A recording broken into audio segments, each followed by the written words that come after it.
В одной дальневосточной деревне жила молодая семья, Виктор с женой Аней и их пятилетний сын Алеша. Виктор работал на местные предприятия, водителем лесовоза. Доставлял древесину на лесопилку из таежного леса. А Аня работала фельдшером в медпункте. В выходные дни Виктор обычно ходил поохотиться на зайца, куропатку, рябчика, что попадется. Таким образом, обеспечивал свою семью мясом, но лишнего никогда не брал. Летом ходил собирать голубику, морожку, осенью грибы, бруснику. В один из осенних дней Виктор отправился за брусникой набрать на морс. Увлекшись сбором брусники, он и не заметил, как зашел далеко вглубь леса. Набрав брусники, Виктор уже решил возвращаться домой в деревню.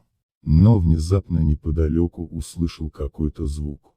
Он прислушался и уже четко слышал, что этот звук доносился впереди от него. Это было какое-то протяжное скуление, скорее завывание. Виктор удивился и насторожился. Странно, похоже на волчье завывание, но почему днем? А потом подумал, а вообще-то звери иногда ведут себя непредсказуемо, так что не стоит удивляться этому. И пошел дальше, повернув в сторону деревни. Но тут же, этот странный звук усилился и уже не прекращался ни на секунду. Стал каким-то истошным и жалобным. Виктор остановился и решил, все-таки узнать, что там происходит. Хотя в душе, ему было страшновато, а вдруг это на самом деле волк, а может быть и не один там находится. Немного поразмыслил, а потом неспешно пошел к зарослям кустов, за которыми слышался этот звук. Виктор осторожно раздвинул кусты руками и обомлел от увиденного.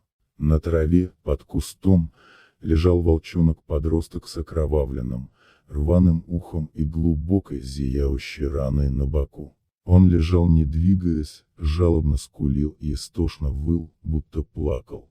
Виктор кругом огляделся, но его сородичей не увидел и понял, что он здесь совсем один. Увидя Виктора, волчонок не зарычал, не оскалился.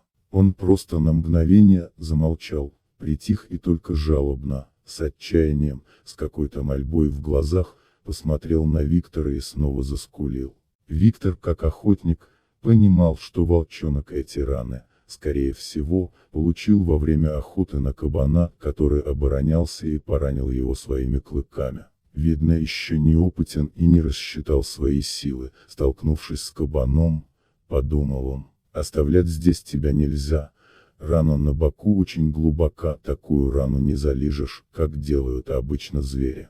Волчонок может погибнуть. Виктор осторожно подошел к нему, присел на корточки, чтобы тот понял, что этот человек не хочет причинить ему вреда. Виктор протянул к нему руку, погладил его по голове, а потом снял свою куртку и положил волчонка на нее.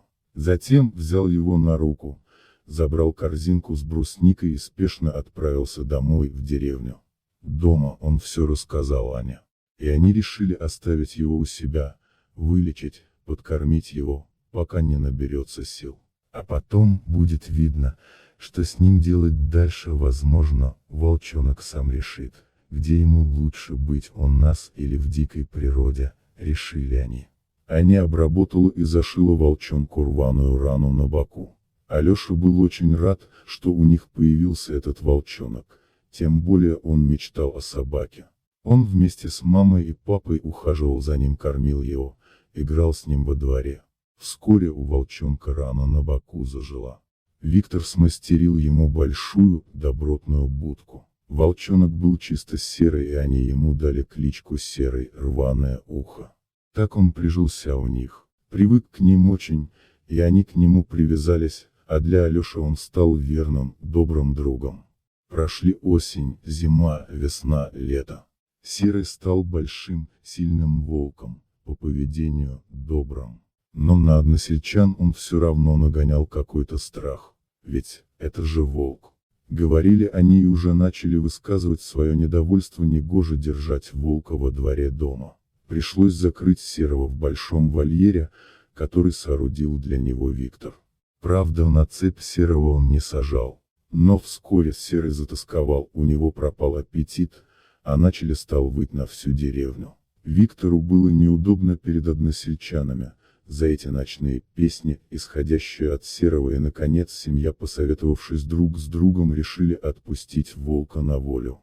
Прошло 2 года. Виктор, как и ранее, собрался пойти поохотиться на зайца, шел по лесу, глядел по сторонам, и неожиданно угодил ногой в капкан, установленный браконьерами на крупного зверя, благо на Викторе были толстые теплые валенки, но вскоре он обнаружил открытый перелом.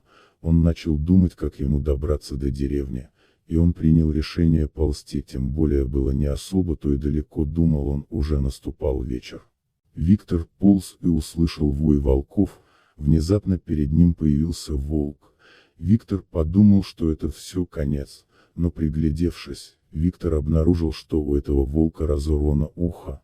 Волк подошел поближе и узнал своего бывшего хозяина. В это время подошли уже и остальные волки со стаи. Вожак начал рычать на своих сородичей, не давая приблизиться к Виктору. Тем временем Виктор продолжал ползти, а волк с порванным ухом сопровождал его.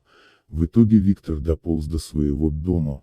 Волк еще раз взглянул на Виктора, развернулся и побежал в лес. Если вам понравилось это видео, подписывайтесь и ставьте.